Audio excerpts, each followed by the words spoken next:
सुप्रभातम बच्चों, मैं कक्षा सप्तमी में आपका हार्दिक स्वागत करती हूँ। और आज हम एक नया उपविषय लेकर आए हैं, धातु रूप। और मुझे उम्मीद है कि कल आपको पशुओं पक्षियों के नाम, फलों सब्जियों के नाम मैंने आपको वीडियो भेजा था, वो आपको अच्छे से समझ में आया होगा। तो उसी प्रकार से आज हम करेंगे धातु रूपावली। धातु क्या होती हैं, सबसे पहले हम इस विषय में जानेंगे। और जैसे कि सबसे पहले हम हिंदी भाषा में भी इंग्लिश भाषा में डूइंग वर्ड्स कहते हैं, क्रिया एक्शन वर्ड्स होते हैं, जो क्रिया होती है। तो उसी प्रकार से एक बार हम इसकी परिभाषा जानेंगे। जिस शब्द से किसी कार्य के करने या होने का पता चले उसे क्रिया कहते हैं। जैसे पठ, पढ़ना, लिख, लिखना। जैसे कोई भी क्रिया करना, खेलना, कूदना, पढ़ना, लिखना, सोना, ये सारे क्या हैं, क्रियाएं हैं। और इन सबको क्रिया कहते हैं। लेकिन अब सवाल ये उठता है कि धातु किसे कहते हैं, धातु किसे कहते हैं। अब हम ये जानेंगे, क्रिया के मूल रूप को धातु कहते हैं। जैसे और धातु के लिए इस चिन्ह का प्रयोग किया जाता है। क्रिया का मूल रूप, जैसे पठ धातु का अगर हम ये निशान लगा देते हैं, इस टाइप का ये चिन्ह लगा देते हैं, तो ये पठ धातु रूप बन गया। और लिख का ये धातु रूप बन गया। तो पढ़ना और लिखना ये क्या है, धातुएं। तीनों लिंगों में कुछ चीजें हमें सामान्य रूप से स्मरणीय बिंदुआ हैं, जो हमें याद रखने अत्यंत आवश्यक है। तीनों लिंगों में धातु के रूप समान रूप से प्रयोग होते हैं।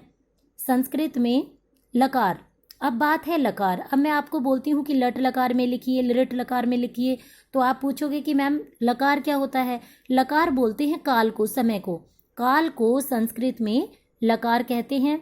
जैसे संस्कृत में 5 लकार होते हैं, लट लकार, लिट लकार, लंग लकार, लोट लकार, विधिलिंग लकार। लेकिन आपकी सप्तमी कक्षा में सिर्फ 3 लकारों का ही प्रयोग किया गया है, जो मैं आपको अच्छे से समझाती हूँ। लट लकार, लट लकार क्या होता है, प्रेजेंट टेंस, वर्तमान काल। और लिट लकार होता है भविष्यत काल। और लंग लकार होता है भूतकाल, बीता हुआ समय, पास्ट टेंस। इस प्रकार से ये टेंसेज ही हैं, लेकिन सिर्फ लैंग्वेज में चेंज आने के कारण इनको लट, लिट और लंग बोलते हैं। प्रेजेंट, फ्यूचर और पास्ट, यानी कि वर्तमान काल, भविष्यत काल और भूतकाल। इस प्रकार से इनके कुछ प्रत्यय चिन्हानी होते हैं, जो आपको मैं एक ट्रिक के द्वारा समझाना चाहती हूँ, मैं आपको बताना चाहती हूँ। आप किसी भी धातु के कोई भी लकार हो, आप अच्छे तरीके से याद कर सकते हैं अगर आपने लट लकार के ये चिन्हानी, यानी कि प्रत्यय शब्द होते हैं जो अंत में, जो किसी भी शब्द के अंत में लगते हैं, उन्हें प्रत्यय कहते हैं। जैसे कि लट लकार के प्रत्यय चिन्हानी क्या होते हैं, प्रथम पुरुष में क्या होता है, ती, त, अंति। ये एक वचन में ती, त, अंति। अगर हम इसके साथ में प्रथम पुरुष एक वचन में पठ धातु लगाते हैं, सपोज करो आप पठती, पढ़ता है, इसमें पठ लगा देंगे तो पठतः, 2 व्यक्ति पढ़ते हैं। और इसमें पठ लगा देंगे तो सब व्यक्ति पढ़ते हैं, पठंती। उसी प्रकार से मध्यम पुरुष का क्या लकार के चिन्ह है, सी, थ, इसमें कोई सी भी धातु हो, जरूरी नहीं है कि हम पठ ही लगाएंगे, इसमें लिख धातु लगाओ, नम लगाओ। अगर हम नम धातु लगाते हैं तो नम सी, पठ लगाते हैं तो पठ सी, और अगर हम लिख लगाते हैं तो लिख सी। कोई भी धातु प्रत्यय लगा, धातु ये धातु के साथ में प्रत्यय जोड़ने पर ये सेम ही होते हैं, जैसे पठसी, पठत, पठत।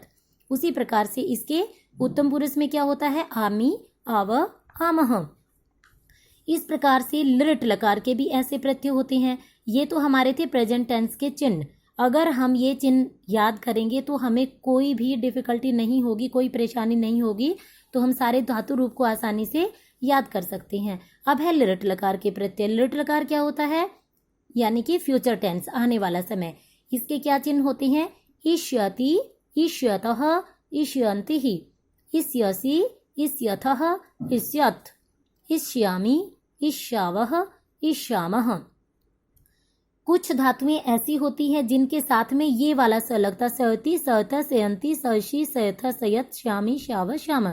और कुछ धातुएं ऐसी होती हैं जिनके साथ में इस वाले श का प्रयोग किया जाता है, और ये होते हैं लिट लकार के चिन्ह। ये चिन्ह आपको याद करने हैं। उसी प्रकार से लंग लकार में क्या होगा, लंग लकार के प्रथम पुरुष में क्या होगा, अ, त, अगर इसके बीच में हम धातु लगाएंगे अपठ लगा लो, अपठत, यहाँ पर ए पठताम, ए पठन, यहाँ पर अपठ, ए पठतम। सिर्फ पठ पठ धातु को, ये ब्लैंक्स जो मैंने दिए इनके बीच में कोई सी भी धातु आप फिल कर सकते हो। अलिख करोगे तो अलिखत बन जाएगा कि उसने लिखा, ए लिखताम उन दो ने लिखा, ए लिखन उन सब ने लिखा, अलिख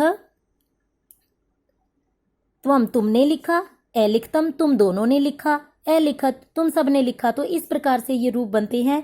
ये आपको जो ये मैंने ट्रिक के द्वारा आपको समझाने की कोशिश की है, तो आप, मुझे उम्मीद है कि आप अच्छे से इनको याद करेंगे। और ये देखो उत्तम पुरुष में क्या है, अ डैश म, इसमें कोई भी धातु आप फिल कर सकते हैं, पठ लिख नम। अगर हम नम धातु को इसमें फिल करते हैं तो क्या बनेगा, ए नमम, ए नमाव, ए नमाम। तो इस प्रकार से आपकी कक्षा में, आपके सिलेबस में 2 धातु रूप हैं, पठ और लिख। 3 लकार में दी गई हैं। लट लकार में, लट लकार में इसके कैसे रूप बनते हैं, पठती पठता पठंती, पठसी पठता पठत, पठामी पठाव पठाम। लरट लकार में पठी शैती पठी शैत पठिष्यंती पठिष्यसि पठिष्यथ पठिष्यत, पठिष्यामी पठिष्याव पठिष्याम। जो मैंने बात आपको पहले बताई है, लट लकार है वर्तमान काल और लरट लकार है भविष्यत काल, लंग लकार है भूतकाल। लंग लकार में इसके रूप कैसे बनेंगे, ए पठत, ए पठताम, ए पठन, ए पठ, ए पठतम, ए पठत, ए पठम, ए पठाव, ए पठाम। ठीक इसी प्रकार लिख धातु के भी रूप सेम ऐसे ही होंगे। इस प्रकार से आपको लिख धातु के रूप भी याद करने हैं। लिख धातु का हम लट लकार में करेंगे। सबसे पहले ये है हमारा लट लकार, और ये क्या हो गया हमारा लिरट लकार, और ये हो गया हमारा लंग लकार। लट लकार हो गया वर्तमान काल। ठीक पठती की तरह ही बनेंगे, लिखती लिखता लिखंती, लिखसी लिखता लिखत, लिखामी लिखावह लिखाम। उसी प्रकार से लिरट लकार में लेखी सयती लेखी सयत लेखी सयंती, लेखी सयसी लेखी सयथ लेखी सयत, लेखी श्यामी लेखी श्यावह लेखी श्याम। उसी प्रकार लंग लकार में अलिखत अलिखताम अलिखन, अलिख अलिखतम अलिखत, अलिखम अलिखा अलिखाम। तो इस प्रकार से आपके ये धातु रूप हैं। ये आपको पूरा पेज असाइनमेंट आपको आपकी संस्कृत की कार्यपत्रिका यानी कि नोटबुक में कंप्लीट करना है। और जिस ट्रिक के माध्यम से मैंने आपको समझाने की कोशिश की है, मुझे उम्मीद है कि आप इसे अच्छे से समझोगे और याद करोगे। धन्यवाद।